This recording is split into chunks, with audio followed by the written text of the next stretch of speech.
नमस्कार मित्रों, एक बार फिर से आप सभी का बहुत बहुत स्वागत अपने YouTube channel job dot grow में। आज हम आपको बताने वाले हैं गहलोत सरकार की मार्च 2021 की नई घोषणा। जी साथियों, गहलोत सरकार ने शिक्षित बेरोजगार युवाओं के लिए साथ में सरकारी भर्ती के लिए यहाँ पर एक नई घोषणा की गई है।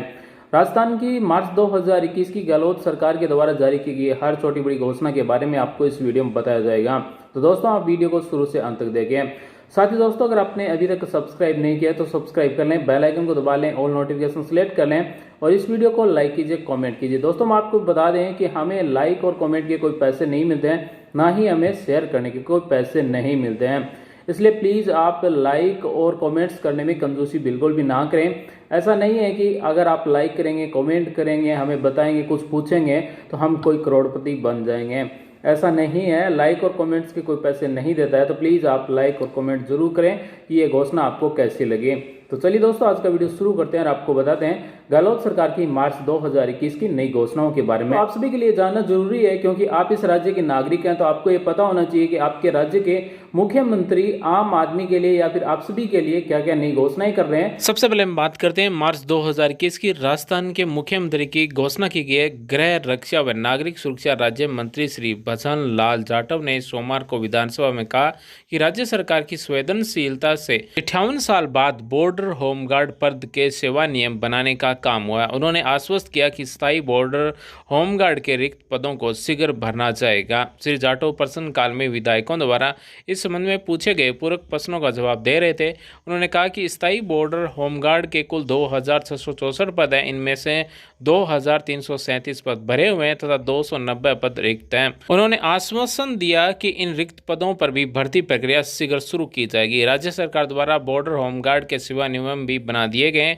इनको हिंदी भाषा में रूपांतरण कर शीघ्र नोटिफिकेशन जारी किया जाएगा। तो आप सभी को बता दें कि स्थायी बॉर्डर होमगार्ड की भर्ती अब बहुत ही जल्द आने वाली है। अगर आप इसके लिए पात्रता रखते हैं तो फॉर्म भरे जाएंगे। साथ ही गृह रक्षा विभाग में आरक्षी से लेकर कंपनी कमांडर तक कुल 609 पद स्वीकृत हैं। इनमें से कंपनी कमांडर के 54 54 प्लाटून कमांडर के 180, मुख्य आरसी के 142 तथा आरसी के 233 पद स्वीकृत हैं। और राज्य के बॉर्डर होमगार्ड के स्थायी जितने भी खाली पद हैं उनके लिए बहुत जल्द विज्ञप्ति जारी की जाएगी और रिक्त पद हैं वो भरे जाएंगे। गहलोत सरकार की मार्च 2021 की अगली बड़ी घोषणा महिला एवं बाल विकास विभाग राज्य मंत्री श्रीमती ममता भूपेश ने सोमवार को विधानसभा में कहा कि राज्य सरकार बच्चों, किशोरी, गर्भवती और धात्री महिलाओं के पोषण के प्रति संवेदनशील है। राजस्थान देश में पहला ऐसा राज्य जहां द्वितीय गर्भाधारण के समय महिला को 6,000 रुपये की राशि केवल उनके पोषण के लिए दी जाती है।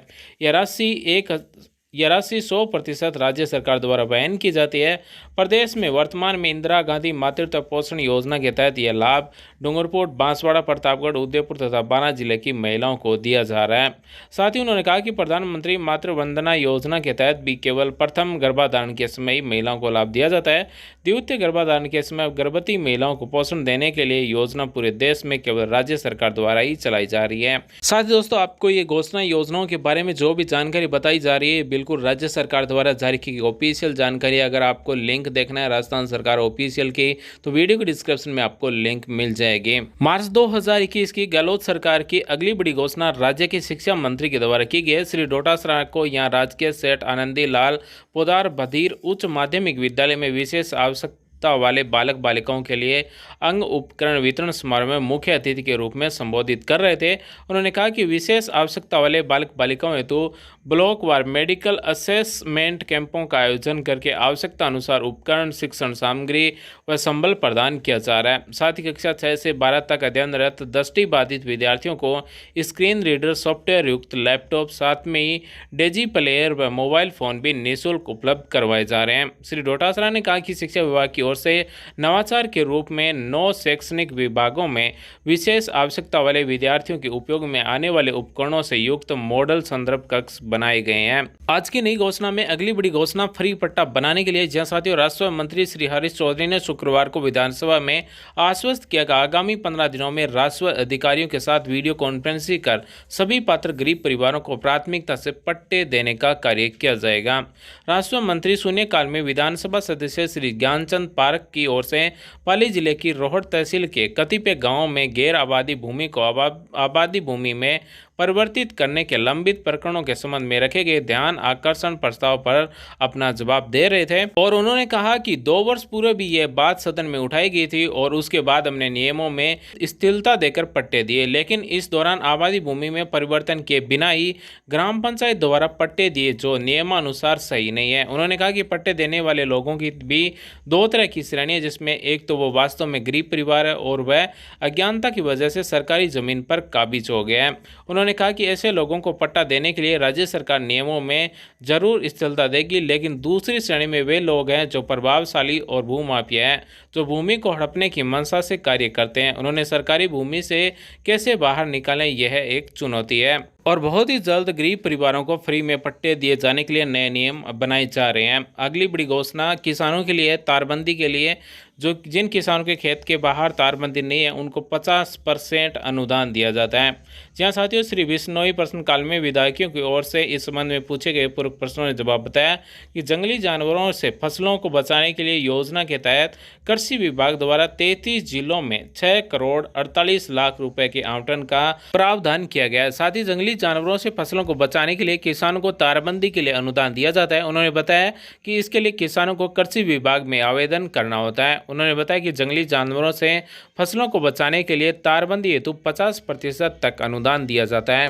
गहलोत सरकार की अगली बड़ी घोषणा संस्कृत शिक्षा विभाग से संबंधित है, यानी कि संस्कृत की तैयारी करने वाले विद्यार्थियों के लिए है। संस्कृत शिक्षा राज्य मंत्री डॉक्टर सुभाष गर्ग ने गुरुवार को विधानसभा में बताया कि संस्कृत कॉलेज शिक्षा सेवा नियम प्रक्रियाधीन है। उन्होंने आश्वस्त किया कि नियमों के तैयार होकर अनुमोदित होने पर रिक्त पदों की अभ्यर्थना राजस्थान लोक सेवा आयोग को भिजवा दी जाएगी। डॉक्टर गर्ग ने प्रश्नकाल के दौरान विधायक श्री खिलाड़ी लाल बेरवा के पूर्व प्रश्न के जवाब में बताया कि राजस्थान लोक सेवा आयोग द्वारा अभ्यर्थियों के चयन होने के बाद रिक्त पदों को भर दिया जाएगा। इससे पहले विधायक श्री बेरवाल ने मूल प्रश्न के लिखित जवाब में उन्होंने बताया कि वर्तमान में जाटो बस्ती पदमपुरा में नया प्राथमिक संस्कृत विद्यालय खोलने का प्रस्ताव विचाराधीन नहीं है। अगली बड़ी घोषणा आज की कनिष्ठ अभियंता जो पीछे पेपर हुआ था उन सभी के लिए राजस्थान कर्मचारी चयन बोर्ड ने 26 दिसंबर 2020 को आयोजित कनिष्ठ अभियंता परीक्षा कोड 82, कनिष्ठ अभियंता संयुक्त सीधी भर्ती परीक्षा 2020 परीक्षा कोड 83, 27 दिसंबर 2020 को आयोजित अन्वेषण सीधी परीक्षा 2019 परीक्षा कोड 67 प्रारंभिक उत्तर कुंजी है वो इस साइट पर जारी कर दी गई, यानी कि www.rsmssb.rajasthan.gov पर जारी कर दी गई। बोर्ड सचिव ने बताया कि यदि किसी परीक्षार्थी को प्रश्न पत्र से सम्मिलित प्रश्नों या उत्तर के संबंध में कोई आपत्ति है तो निर्धारित शुल्क के साथ में 6 से 8 मार्च के बीच में आपत्ति दर्ज करवा सकता है और निर्धारित शुल्क है वो 100 रुपए है। अगली बड़ी घोषणा हम छात्रवृत्ति के बारे में बताने वाले हैं जो हाल ही में राज्य के मुख्यमंत्री द्वारा की गई है। सामाजिक न्याय एवं अधिकारिता विभाग द्वारा मुख्यमंत्री सर्वजन उच्च शिक्षा उत्तर मैट्रिक छात्रवृत्ति योजनाओं में आवेदन की तिथि बढ़ाई गई है। शैक्षणिक सत्र 2020-21 के लिए छात्रवृत्ति पेपरलेस आवेदन 28 फरवरी के स्थान पर अब 31 मार्च तक प्रस्तुत किए जा सकेंगे। साथ ही सामाजिक न्याय एवं अधिकारिता विभाग के निदेशक एवं संयुक्त सचिव श्री ओपी बुनकर ने बताया कि राजस्थान के मूल निवासी अनुसूचित जनजाति, अनुसूचित जाति, अति पिछड़ा वर्ग, अन्य पिछड़ा वर्ग, आर्थिक पिछड़ा वर्ग, विमंतु, गुमंतु एवं अर्धगुमंतु श्रेणी के विद्यार्थी योजना अंतर्गत उत्तर मैट्रिक छात्रवृत्ति के लिए निर्धारित तिथि तक आवेदन कर सकते हैं। साथ ही राजकीय मान्यता प्राप्त शिक्षण संस्थान के पाठ्यक्रमों में प्रवेशित व अध्ययनरत विद्यार्थी एवं कक्षा 11-12 के केवल राजकीय शिक्षण संस्थानों में अध्ययनरत विद्यार्थी इस योजना अंतर्गत आवेदन करने के लिए पात्र हैं। राज्य के मुख्यमंत्री की अगली बड़ी घोषणा महिलाओं के लिए। जी साथियों, मुख्यमंत्री श्री अशोक गहलोत ने अंतर्राष्ट्रीय महिला दिवस के उपलक्ष्य में आगामी 8 मार्च को राजस्थान राज्य पथ परिवहन निगम की बसों में यात्रा करने वाली सभी महिलाओं एवं बालिकाओं को निःशुल्क यात्रा की सौगात दी है। श्री गहलोत ने इस संबंध में प्रस्ताव को मंजूरी दे दी है। वातानुकूलित एवं वोल्वो के अतिरिक्त निगम की समस्त साधारण एवं द्रुतगामी बसों में राजस्थान की सीमा तक इस दिन यात्रा करने वाली सभी महिलाएं एवं बालिकाएं इस निःशुल्क सुविधा का लाभ उठा सकेंगे। तो आपको सभी को बता दें कि महिलाओं और बालिकाओं के लिए 8 मार्च को राजस्थान में राज्य की पथ परिवहन निगम की बसों में यात्रा करने के लिए निःशुल्क यानी कि फ्री बस सेवा रहेगी। तो साथियों, ये तो आज का हमारी वीडियो राजस्थान के मुख्यमंत्री श्री गहलोत सरकार की आज की नई घोषणाओं के बारे में। उम्मीद करते हैं हमारे द्वारा दी गई जानकारी आपको अच्छी लगेगी, आपके समझ में आएगी। वीडियो देखने धन्यवाद साथियों, थैंक्स फॉर वॉचिंग। आपका दिन शुभ हो। जय हिंद, वंदे मातरम।